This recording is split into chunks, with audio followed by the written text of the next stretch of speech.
Go ahead. Okay, so I'll start by talking about chapter 7. A quote that stood out to me is that when it was talking about the play being divided into different units and objectives, kind of what I got from it was like having to take things one step at a time. Like you can't just look at a whole scenario and just like jump to the conclusion. You have to figure out what your objectives are, how you're going to relate to the other character. Chapter 8, it talked about truth on stage and whatever we can believe in with sincerity, whether in ourselves and our colleagues. I took it that always being truthful to yourself.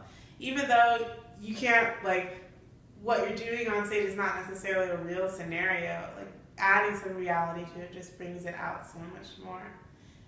Never losing yourself on stage in chapter 9, that was huge for me. Like being able to, even though you don't necessarily know the character, finding a way that you can connect the character to yourself, because it just makes it easier to act, number one. It brings out the character so much more.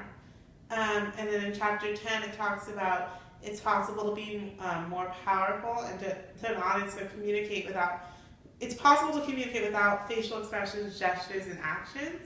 And I remember you talking about that in the very beginning. You don't have to force the audience to understand that you're angry. Like you can use, just by using your eyes, and our eyes can communicate that without having to force it.